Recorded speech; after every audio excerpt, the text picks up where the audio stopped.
Bismillahirrahmanirrahim. Assalamualaikum warahmatullahi wabarakatuh. Salam sejahtera bagi kita sekalian.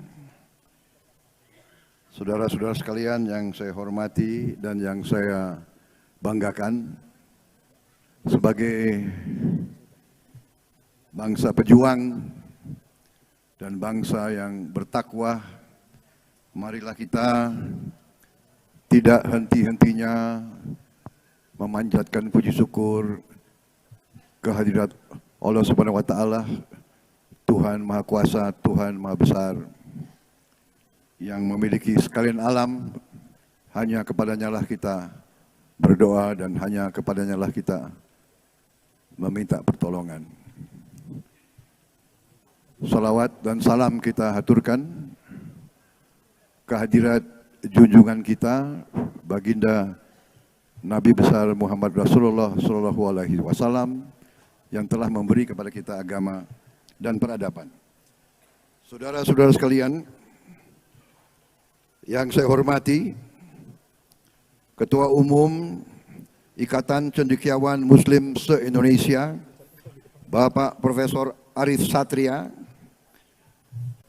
Muhammad Jafar Hafsa, Wakil Ketua Umum, Bapak Andi Ansar Cakrawijaya, Wakil Ketua Umum, Bapak Profesor Teguh Abdullah Sani, Wakil Ketua Umum, Ibu Profesor Riri Fitrisari, Wakil Ketua Umum.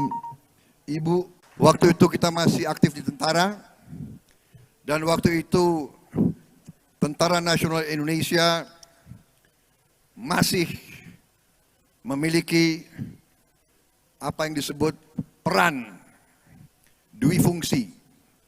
Jadi TNI merasa sebagai waktu itu tentara pejuang, tentara nasional dan tentara rakyat, bagian yang tidak bisa dipisahkan dari rakyat. Jadi apa yang dirasakan oleh rakyat dirasakan oleh TNI, karena TNI adalah anak kandung dari rakyat itu sendiri. Karena itu, waktu itu banyak yang tidak setuju dengan lahirnya ICMI. ICMI dituduh sektarian. ICMI dicurigai tidak Pancasilais dan sebagainya dan sebagainya. Tetapi saya kira waktu itu, alhamdulillah, akhirnya ICMI terbentuk dan ICMI cukup berperan dalam kehidupan bangsa dan negara. Saya juga merasa memiliki hubungan khusus dengan Pak B.J. Habibie. Waktu itu kami, generasi muda pada saat itu, mengagumi Pak B.J. Habibie karena Pak B.J. Habibie adalah putra Indonesia yang belajar di luar, bukan sebagai kultus individu. Dan memang ternyata demikian, sejarah membuktikan bahwa pada saat itu Pak B.J. Habibie berhasil membuktikan bahwa bangsa Indonesia bisa bikin pesawat terbang. Bangsa Indonesia bisa membuat hasil-hasil engineering yang rumit dan canggih, dan itu adalah sebetulnya wujud dari perjuangan negara ingin merdeka, saudara-saudara sekalian. Saudara-saudara sekalian, saya mau mengatakan di sini, mungkin pangkat saya waktu itu letkol atau kolonel, pada hari pesawat kita pertama CN-235, kalau tidak salah namanya waktu itu diberi nama oleh Pak Harto Tetuko. Pada hari Tetuko terbang, air mata saya keluar. Air mata saya keluar. Saya bangga bangsa Indonesia bisa bikin pesawat terbang. Karena saudara-saudara sekalian, tidak ada masalah. Kita harus disiplin, kita patuh. Jadi cara saya adalah saya membagi buku saya kepada saudara-saudara sekalian. Mudah-mudahan dibaca. Jadi buku itu bisa mengikuti alur pikir saya. Dan buku yang terakhir baru selesai kurang lebih 5 hari yang lalu. Jadi forum ini adalah forum salah satu yang pertama menerima buku itu. Ya. Jadi dengan demikian saya bisa mengambil intisarinya. Ada beberapa intisari yang ingin saya sampaikan. Saudara-saudara, kalau kita tidak tahu masalah, kalau kita tidak tahu apa diagnosa terhadap kekurangan di badan kita, tidak mungkin kita sehat. Yang saya perhatikan adalah bangsa kita, elit kita kadang-kadang tidak mengerti apa yang sedang terjadi kepada bangsa kita. Kita juga kadang-kadang tidak mengerti sejarah kita sendiri. Saudara-saudara, inti masalah yang saya melihat, the real di Partai Golkar 20 tahun yang lalu. Saya mengatakan dari tahun 2004 bahwa ekonomi neoliberal keliru dan sudah terbukti gagal.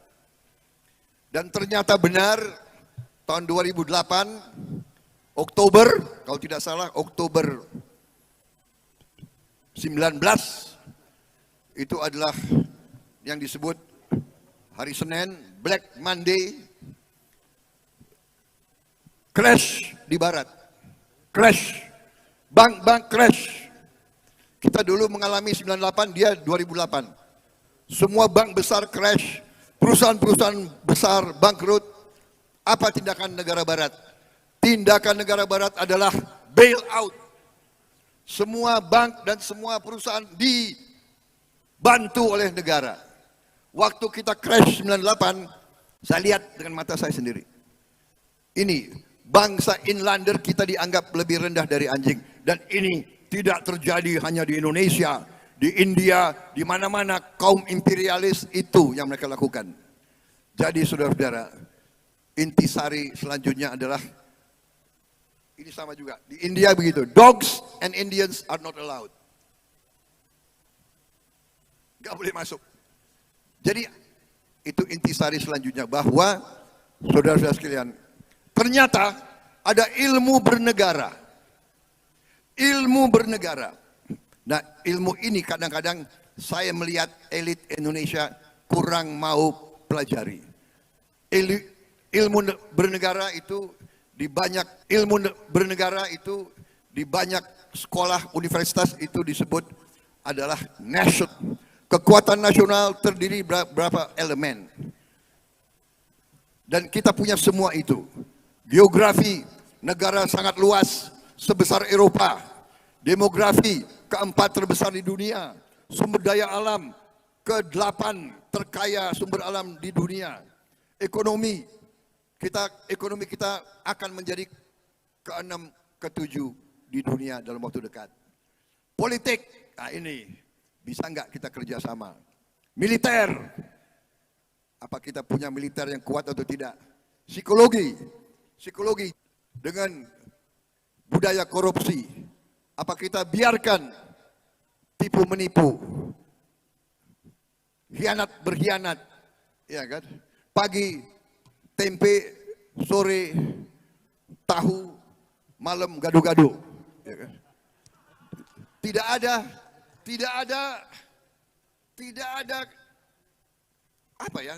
ada prinsip. Yang penting saya untung. Yang penting saya, yang penting kelompok saya, yang penting partai saya. Tidak mengerti bahwa yang penting harusnya bangsa dan rakyat Indonesia di atas segala-galanya.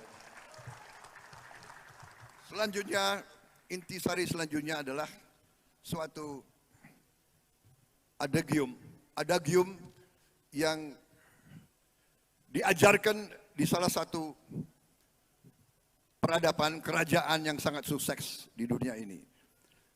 Hanya ada 9 ajaran untuk semua bupati gubernur Ottoman. Karena negara-negara Islam mungkin tentaranya kurang kuat.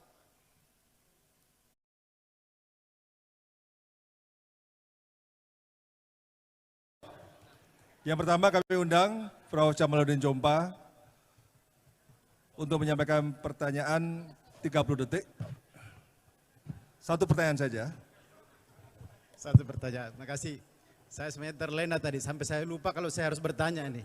Assalamualaikum warahmatullahi wabarakatuh, Pak Prabowo, saya di sini Pak. Saya Jamaluddin Jompa, Rektor Universitas Hasanuddin. Sesungguhnya tadi saya terlena sehingga lupa apa yang saya mau tanyakan. Fenomena bahwa Indonesia itu kaya luar biasa. Saya keliling dunia presentasi tentang kekayaan laut Indonesia. Kita itu the center of marine biodiversity of this planet. Tapi di sisi lain Pak, kemiskinan tertinggi di Indonesia adalah di kawasan pesisir, di kawasan pulau-pulau kecil. Sehingga ada ironi dalam keberlimpahan. Ini memerlukan sesuatu yang memerlukan leadership yang kuat sehingga potensi ini bisa termanfaatkan.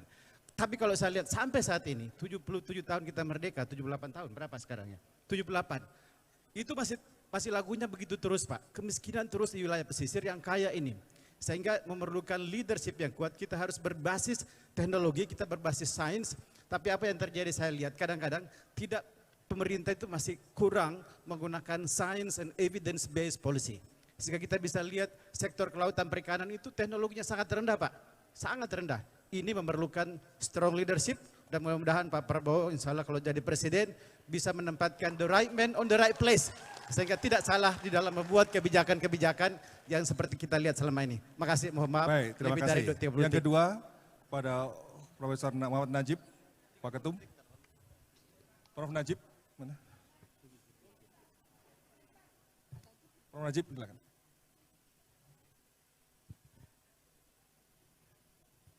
Ya, bismillahirrahmanirrahim. Assalamualaikum warahmatullahi wabarakatuh. Ya, kunci persoalan bangsa kita adalah persoalan SDM, Pak Prabowo. Jadi, kalau dulu teorinya bahwa negara maju itu tergantung dari kekayaan alam. Tapi kemudian perkembangan berikutnya itu tidak berlaku bahwa negara maju tergantung dari orangnya. Nah, sekarang ini kita sering belum maju karena persoalan SDM. SDM tadi rendah, kemudian juga kekayaan alam banyak di lari ke luar negeri, itu semua persoalan SDM. Tetapi kadang-kadang kalau kita bicara SDM, banyak kawan-kawan perguruan tinggi menjawab kita tidak kekurangan SDM. Para ahli banyak, dari ITB ada, IPB ada, ahli semua ada. Tapi persoalan kebijakan juga. Nah, yang pertanyaan saya adalah bagaimana kebijakan Pak Prabowo nanti kalau jadi presiden terkait dengan penguatan kualitas SDM dalam rangka untuk pemberdayaan ekonomi Indonesia yang mandiri. Terima kasih. Yang terakhir, satu lagi Pak, satu Pak. Pak Andi Faisal Bakti, kami silakan. Beliau Direktur SIDES, Pak. Terima kasih Pak Ketum. Singkat Pak. Pak Prabowo yang saya hormati, singkat, padat, dan bermanfaat. Ya. Yang pertama, tentang dekadensi moral. Tentang hukum yang tajam ke bawah, tumpul ke atas. KKN banyak sekali yang melanggar tapi tidak diselesaikan. Bagaimana komitmen Pak Prabowo tentang ini, dan pendidikan kita ternyata juga sangat rendah. 60% pemilih kita itu hanya tamatan SD. Lalu kemiskinan, Pak, terakhir kemiskinan yang disampaikan oleh pemerintah sekarang itu hanya 9 juta. Tapi data yang pernah saya dengarkan dari Pak Prabowo sendiri itu hanya 9 juta kakak. Berarti dikali 4, dikali 5 itu bisa banyak sekali orang miskin di Indonesia. Bagaimana tadi menyelesaikan soal ini? Demikian, Assalamualaikum warahmatullahi wabarakatuh. Terima kasih pada 3 penanya dan ada waktu buat Pak Prabowo 15 menit untuk menjawab pertanyaan tersebut. Silakan Pak Prabowo.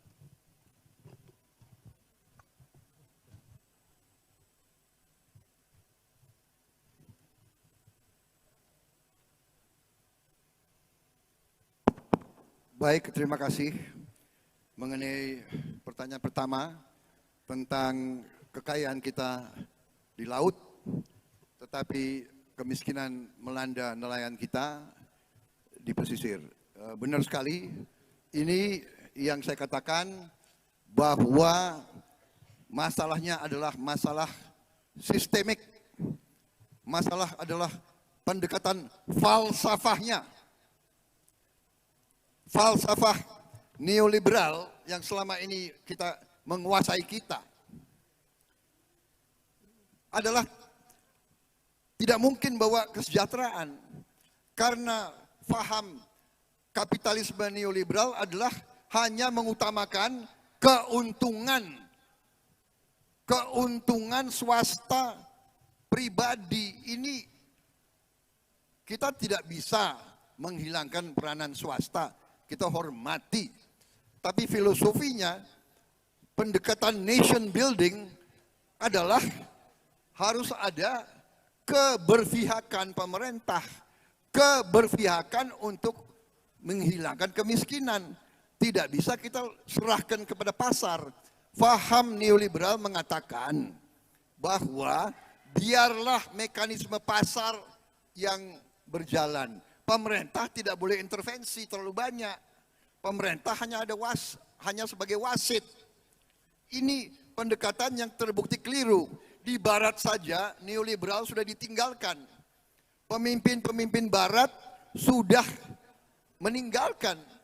Hillary Clinton sendiri 2015 mengatakan nggak bisa trickle down economics. Jadi neoliberal itu mengatakan biarlah yang kaya segelintir di atas 1%, lama-lama kekayaan itu akan trickle down, akan mentetes ke bawah. Ini teori itu. Masalahnya menetesnya itu pelan-pelan, 300 tahun baru sampai ke bawah, kita sudah mati semua. Amerika saja ninggalin sekarang. Hanya di Indonesia nggak tahu, saya nggak tahu ya, maaf. Sarjana-sarjana ekonomi kita kok terlambat. Lanjut, selain Hillary Clinton, mantan ketua IMF sendiri mengakui ekonomi menetes ke bawah meningkatkan kesenjangan, menciptakan ketidakadilan di hampir semua negara. Ketika yang kaya semakin kaya, kekayaan tidak menetes ke bawah. Ini yang ngomong Christine Lagarde. Tapi itulah bangsa Indonesia, kalau yang ngomong orang Indonesia dicemoohkan. Kalau yang ngomong Prabowo dinyinyir, ya kan? Ya kan? Prabowo ngerti apa? Kan begitu.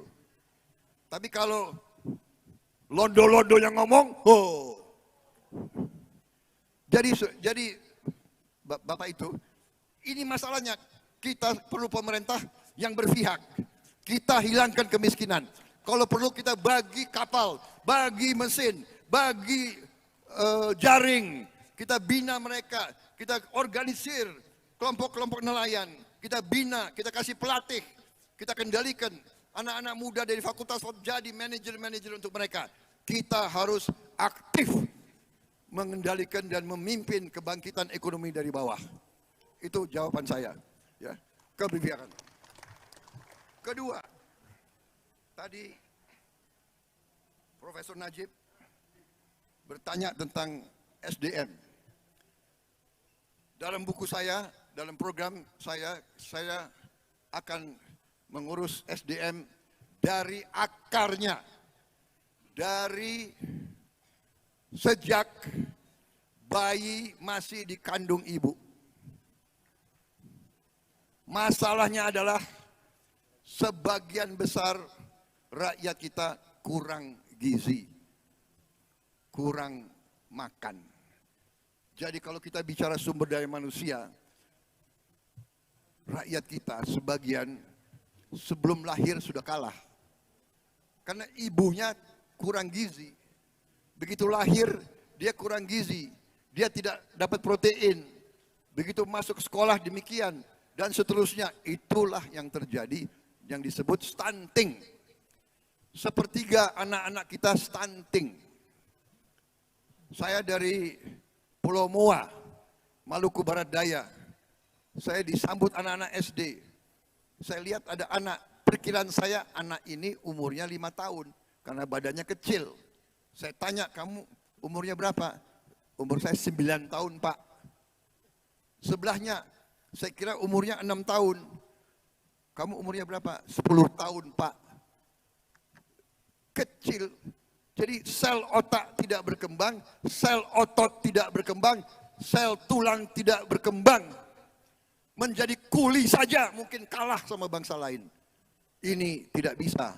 Jadi kalau saya dapat mandat untuk memimpin pemerintah, saya akan bikin makan siang gratis untuk semua anak Indonesia. Semua anak Indonesia.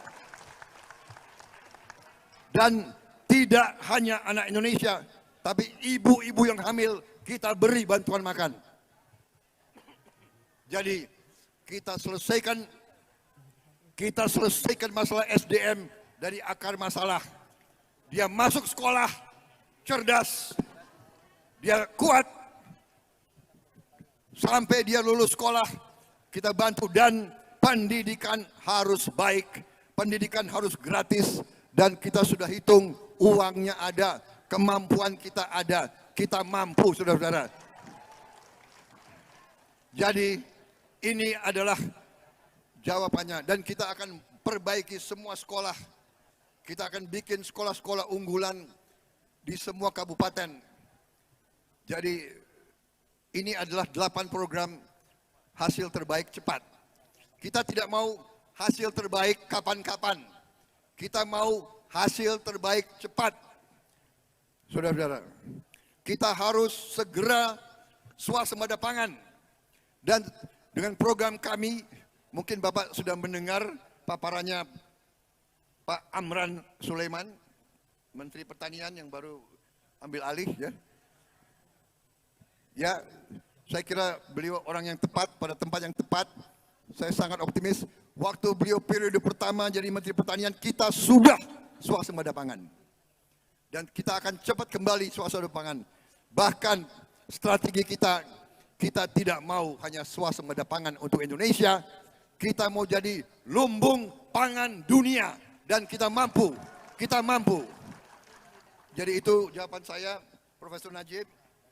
SDM menentukan, dan kita harus memprioritaskan SDM. Guru-guru harus kita prioritaskan. Kualitas hidup guru harus kita segera perbaiki. Dan semua gaji harus kita perbaiki, harus kita tingkatkan. Dan kita mampu tingkatkan. Uangnya ada, kita bisa hitung, saudara-saudara sekalian. Tadi masalah dekadensi, hukum dan sebagainya, pendidikan, saya kira kemiskinan juga demikian. Kita juga punya satu cara, program kiat yang sudah dilaksanakan oleh pemerintah Jokowi, ya, dengan banyak program, juga Presiden SBY, banyak program bantuan tunai langsung, semua program kepada orang-orang yang lemah. Ini kita akan tingkatkan, bahkan kita akan bikin lebih langsung lagi. Semua orang yang kurang, orang miskin harus kita inventarisir dari RW, RT ke atas, dan kita nanti harus membuat satu semacam cash direct transfer. Jangan lewat terlalu banyak tangan, langsung kepada sasaran untuk kita segera mengatasi kemiskinan. Saya kira itu jawaban saya yang bisa saya sampaikan. Mudah-mudahan tidak melanggar waktu. Masih ada 2 menit Pak untuk closing statement. Masih ada 2 menit. 2-3 menit closing statement. 2 menit closing statement.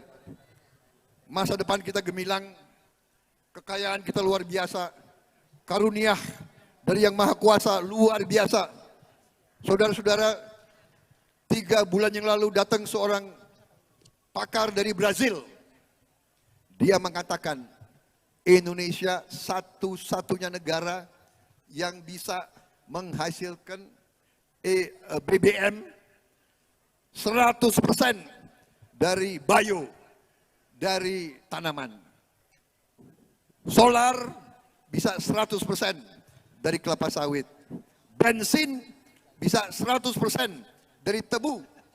Jadi kita nanti tidak perlu import 1 liter pun BBM dari manapun.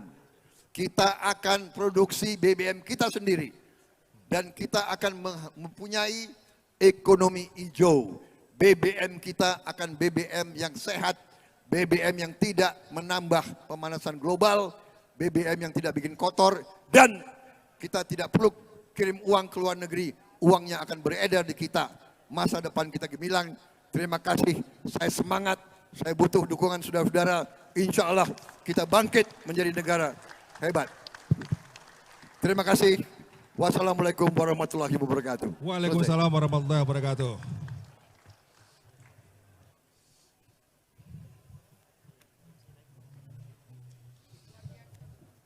Terima kasih pada Bapak Prabowo Subianto yang sudah menyampaikan paparan visi, misi, program, serta menjawab sejumlah pertanyaan dari panelis.